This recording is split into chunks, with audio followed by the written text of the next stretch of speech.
Sahabat beriman, ya, kita akan bincang-bincang lagi sebagaimana kejadian-kejadian yang sering terjadi di sekitar kita. Seperti misalnya saya sering melihat juga ada orang yang berjualan, itu kadang-kadang kita lihat tuh Pak Haji ya, kadang-kadang ada yang laris gitu Pak Haji. Ada rame yang beli sampai ngantre banyak. Kadang-kadang di sebelahnya itu sepi. Nggak ada pengunjung gitu loh. Kadang beberapa sebulan rame, setelah itu sepi.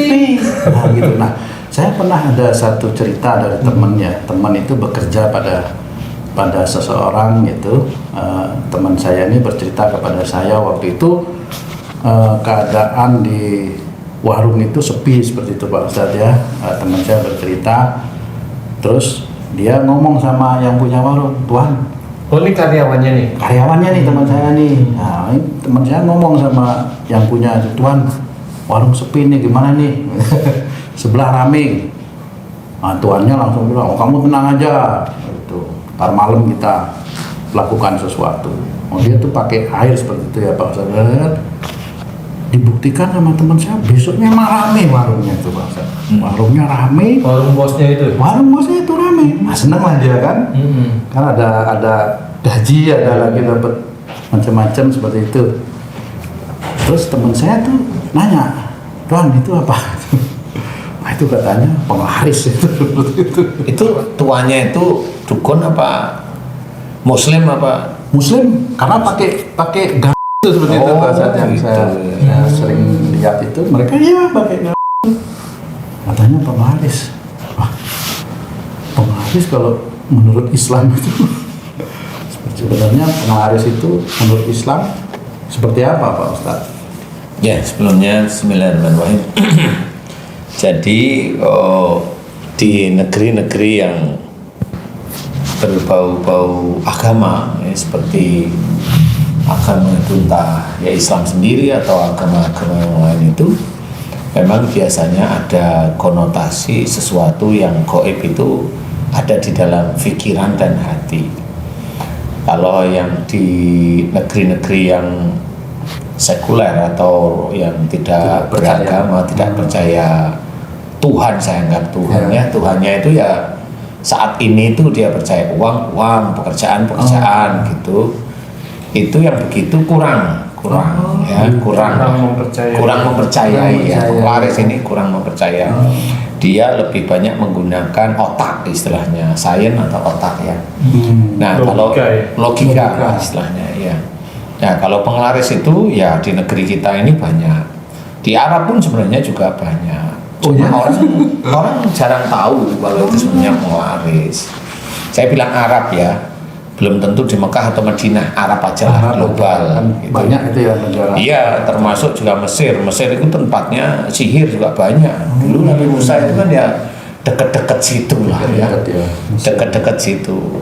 Nah, sebenarnya yang harus kita pahami tentang penglaris itu macam-macam. Satu, jadi seseorang dia punya usaha baru. Nah, untuk menguatkan usaha baru itu, dia nggak yakin kalau usaha barunya itu bisa menjadikan laris apa tidak. Ya, atau dia mendirikan usaha baru, mendirikan aja biasa. Kemudian seminggu 2 minggu agak laris, kemudian sepi gitu. Nah, dari sepi bulan, 2 bulan, 3 bulan, akhirnya dia nggak betah, dia ingin rame. Nah, rame, mereka ini bisa aja mau datang ke dukun atau datang ke dalam tanda kutip itu ya ustadz atau kiai yang memang profesinya memang seperti itu, memberikan penglaris. Jadi meyakini bahwa dengan bacaan itu Tuhan itu memberikan rezeki menurut mereka. Kalau menurut saya enggak. Jadi Allah itu tidak memberikan rezeki lewat itu, tetapi mengizinkan. Nah, cara-cara inilah yang harus kita pikirkan. Penglaris itu macam-macam, dari mulai dia ke orang pintar, kemudian dikasih sesuatu agar orang di sekitarnya itu tertarik dengan barang atau usahanya. Yang menarik orang itu apa Pak? Yang menarik orang lain untuk beli pada usahanya itu biasanya ya jin.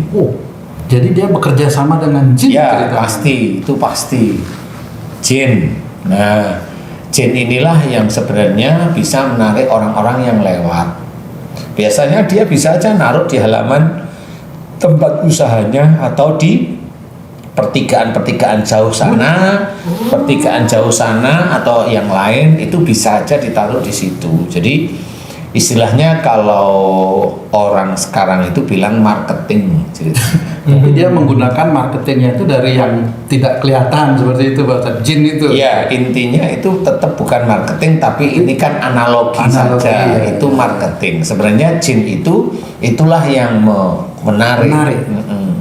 Dan jin yang dipakai untuk menarik ini macam-macam, bisa anak kecil, bisa wanita, bisa Maaf Pak Ustadz, orang yang tertarik itu merasa nggak kalau dia itu ditarik oleh sesuatu sehingga harus ke situ gitu, seperti itu? sebenarnya dia tidak begitu terasa. Jadi dia hanya pengen aja ke situ. Kayak hipnotis gitu Pak? Ya mirip hipnotis. Oh. Ya mirip hipnotis. Apalagi namanya kalau memang itu yang bisa menjadikan otak itu nggak sadar, ya hipnotis. Kalau orang pakai hipnotis ya mirip seperti itu. Hipnotis. Mau dibilang apa ya orang hipnotis mau protes? Enggak, dia juga bisa menidurkan orang, menyuruh orang tidur bisa ngomong. Itu siapa itu? Siapa yang ngomong? Orang yang tidur kok bisa ngomong dan ngomongannya jelas? Ya itu makhluk. Itu jin. Mau dia pakai otak kiri, otak kanan, otak tengah, otak depan, apa aja dia, itu tetap jin.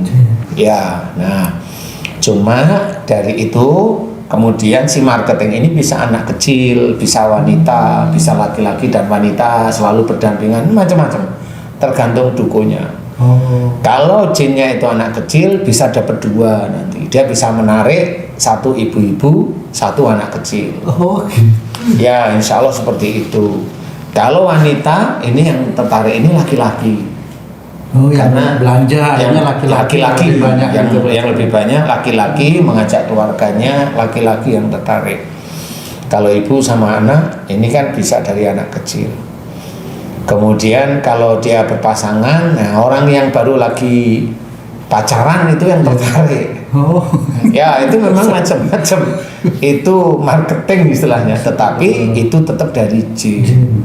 Jin yang bisa aja orang itu masuknya melalui bunga, kemenyan, wangi-wangian, minyak wangi, minyak-minyak, ya kata orang minyak-minyak Arab kayak minyak apa kayak yang wangi-wangi itu biasanya dipakai untuk seperti itu. Maaf Ustaz, jin itu dikaryakan sebagai dikaryakan kan? Bener. Keuntungan jin itu apa Ustaz? Ya jin nggak untung, dia kan untungnya dia terpuaskan nafsunya. Jin itu senengnya itu terpuaskan nafsunya. Nafsunya dia apa? Pengen makan bunga dapat. Berarti ada yang menservis kebutuhan dia. Ya ada yang menservis istilahnya. Orang yang pengen kaya lah atau yang pengen untung, dia berarti membayar dukun tanda kutip atau dukun beneran gitu kan? Apa itu jual belinya Ustaz? Iya. Jadi jual belinya seperti itu. Dan yang lucu memang yang selama ini saya ngamat-ngamati dukun-dukun itu, dukunnya tidak boleh memakai ilmu itu. Oh gitu. Makanya dukunnya itu selalu nggak pernah kaya. Benar ya. Oke. Jadi dia nggak pernah boleh gitu loh. Nggak pernah boleh apa karena dia ngerti itu nggak boleh? Ya nggak pernah boleh karena biasanya ilmunya dia ngomong. gitu. Iya. Jadi ada semacam janji gitu. Ada janji. Ya. Berarti keuntungan dukun cuma materi aja, uang. Iya dari dia ke Dari orang. itu ke dukun. Jadi hanya itu dia dapat dan itu tidak boleh minta biasanya gitu. Apa cuman uang aja Ustaz? Misalnya ada tumbal dan lain-lain. Nah itu kan beda. Lain lagi prosesnya itu. beda. Jadi kalau yang tadi kita bicarakan tentang jin. Untuk menarik orang itu ke tempatnya itu kalau saya menamakan marketing ya jinnya itu bisa anak kecil ya anak kecil, bisa wanita cantik, bisa laki dan perempuan berpasangan, bisa aja seperti itu. Seperti itu. Nah, kalau dari itu suruh masuk ke tempatnya dia. Nanti kalau mamanya di tempatnya dia lagi ada, kalau dia mamanya jual pakaian, ya orang tuh melihat pakaian tuh seneng sekali. Gitu. Di matanya bagus. Di matanya tuh bagus saja pokoknya. Nanti sampai di rumah kok kayaknya bagus tadi daripada di sini ya gitu. Nah, itu Terpelet gitu juga. Tertipu ya. Itu maaf Pak Ustaz.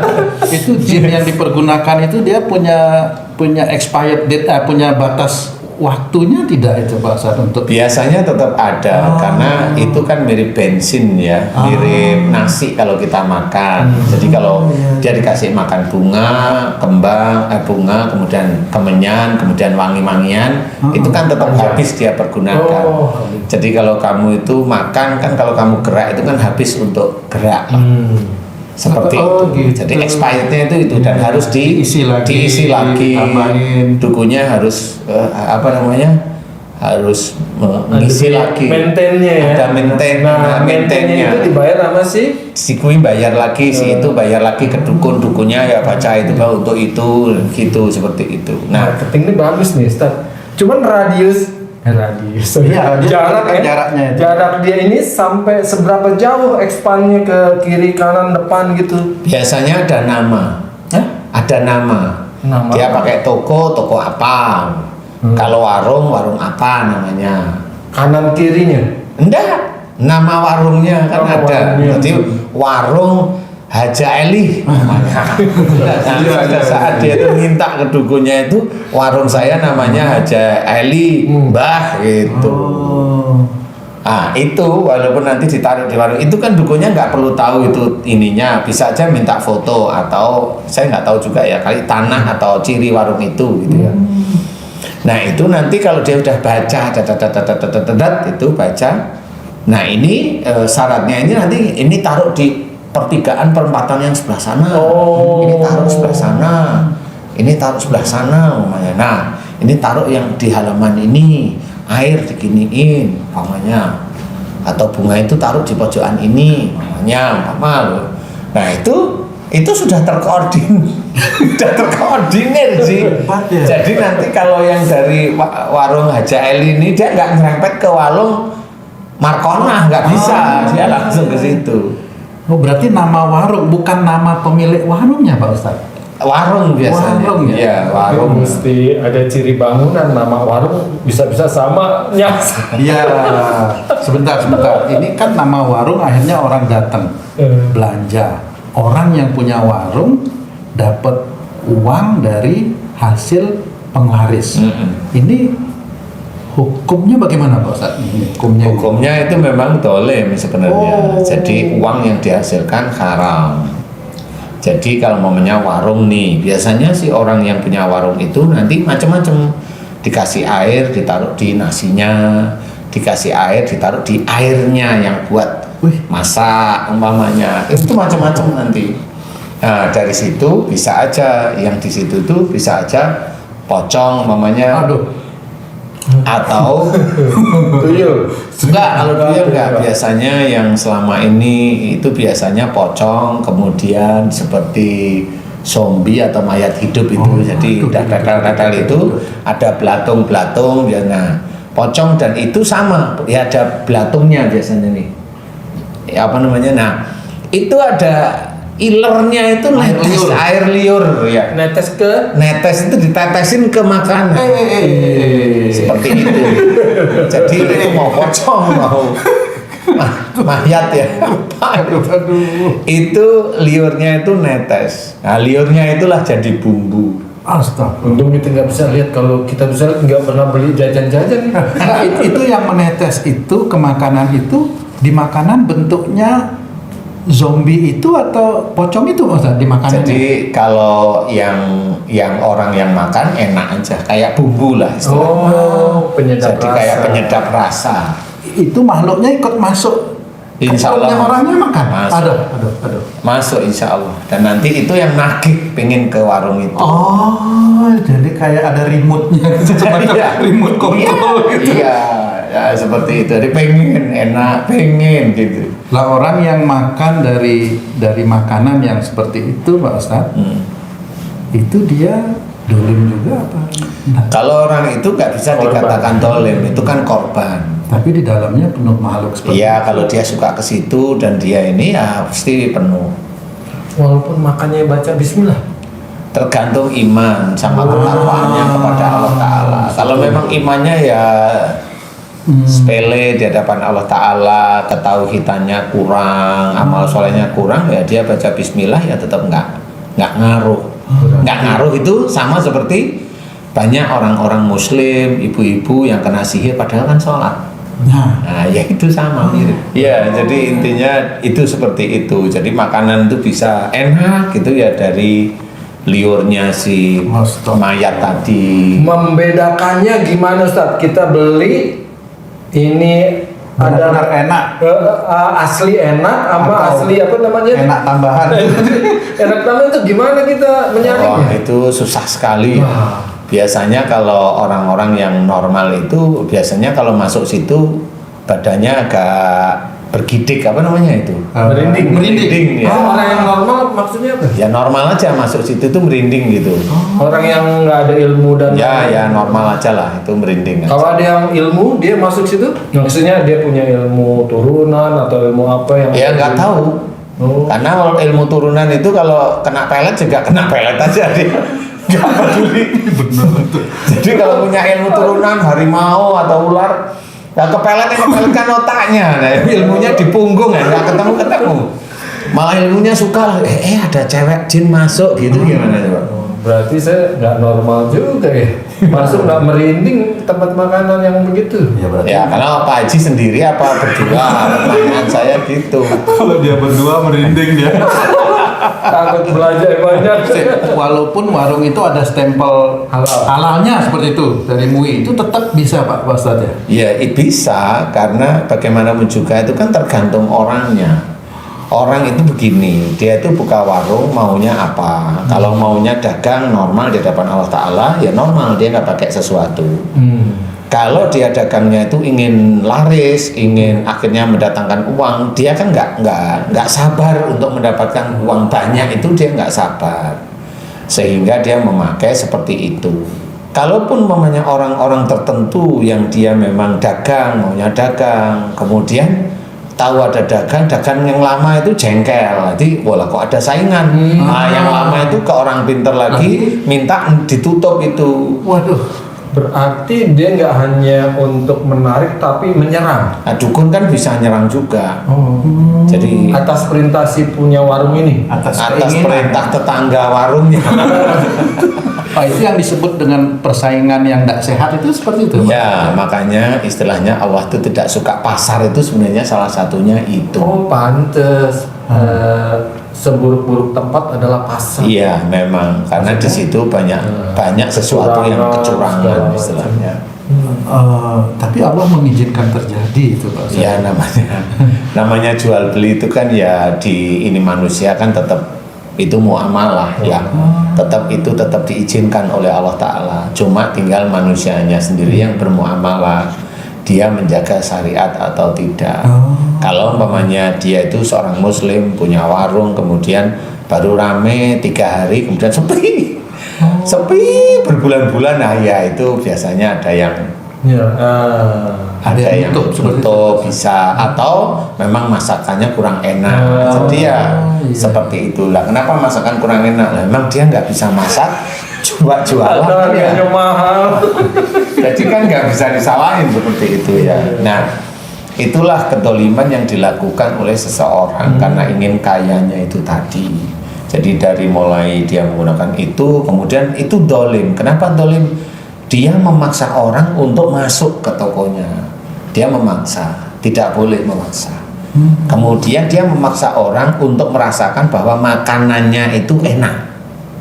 Memaksa. Kan memaksa orang itu untuk merasakan makanannya enak sebenarnya. Itu tidak boleh juga, itu dolim.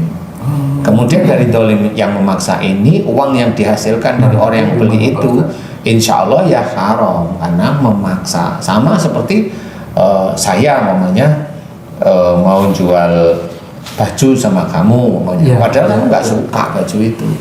Oh gitu, dipaksa suruh beli gitu. Pakai celurit kan sama. Oh, itu dolim. Lah itu kan dolim, makanya rampok itu Beli nggak? dikerjain Beli nggak? Itu ya? dia ditangkapi polisi ya karena dolim itu. Gitu. Oh. Maksudnya pakai celurit. Iya. Sumbang dong anak saya tapi celurit kantongin. Oh, itu dolim juga. Itu dolim. Ustadz, gimana caranya supaya kita nggak seujon sama warung yang ramai ataupun warung yang sepi? Kita berbelanja itu ada nggak kiat khusus supaya belanja kita nggak salah sasaran? Artinya nggak kejebak ke dalam, nggak kejebak dalam warung yang seperti itu. Gitu. Iya. Bagaimana orang awam nih untuk belanja yang benar gitu, Ustaz? Jadi nomor satu, niatkan belanja itu karena Allah. Niat belanja karena Allah itu berarti dia belanja itu normal, Menurut kebutuhan. menurut kebutuhan. Jadi jangan belanja itu pengen. Iya. Kalau belanja itu pengen berarti ada nafsu. Dan nafsu itulah yang gampang dipengaruhi oleh si marketing tidak tampak tadi. Tapi ini sulit Pak Ustadz. Contohnya saya pingin beli baju misalnya Pak Ustadz. Terus saya niatkan saya pingin baju niat karena Allah.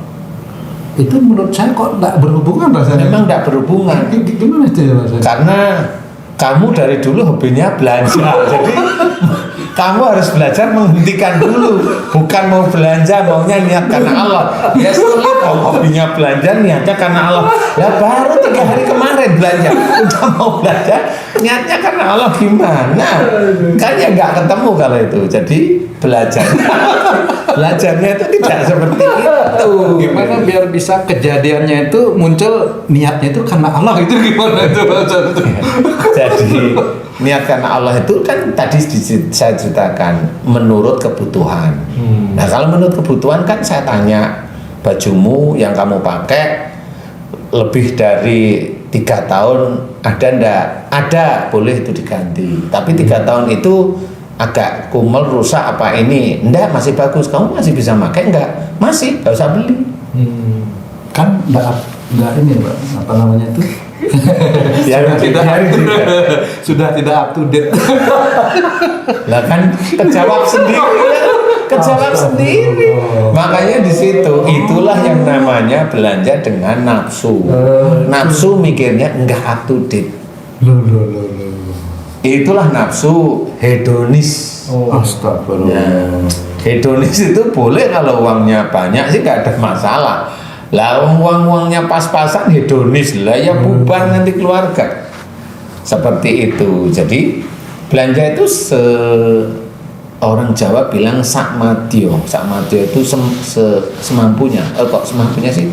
Seperlunya sebenarnya. Ya. Nah, seperlunya itu ya belanja apa harian. Itu kan harus ya. Dan itu seperlunya. Nah, itu yang insya Allah biasanya nggak bisa dibelokkan.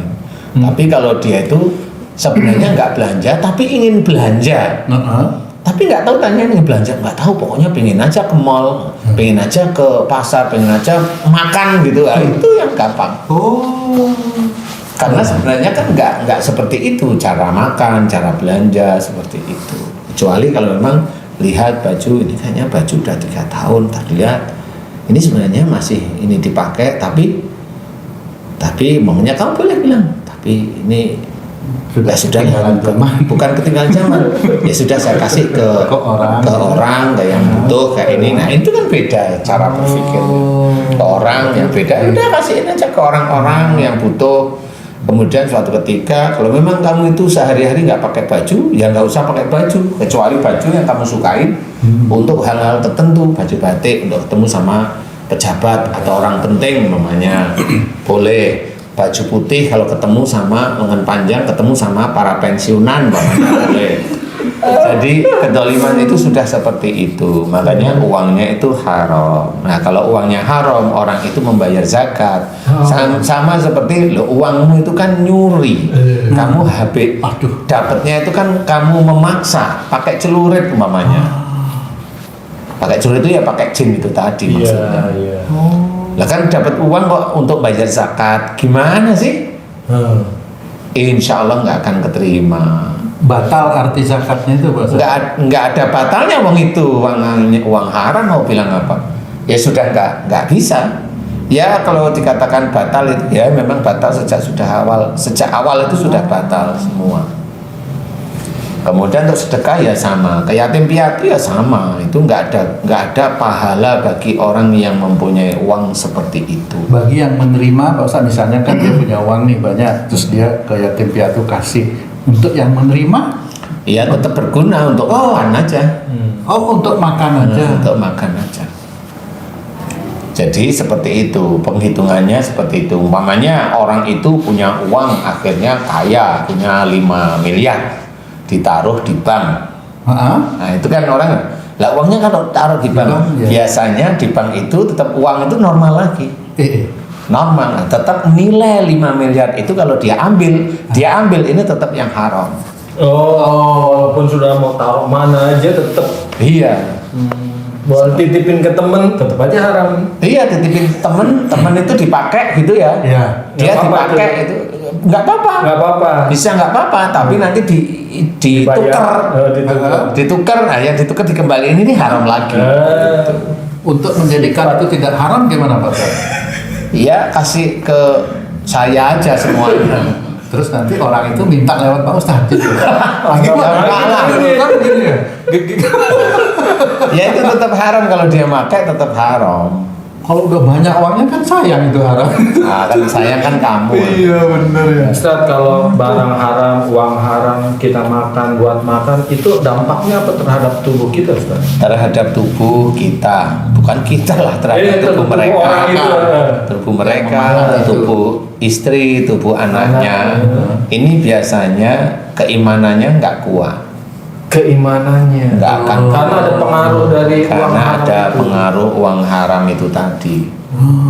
Jadi tidak akan kuat kepada Allah Ta'ala. Jadi kalau disuruh beribadah ya males-malesan.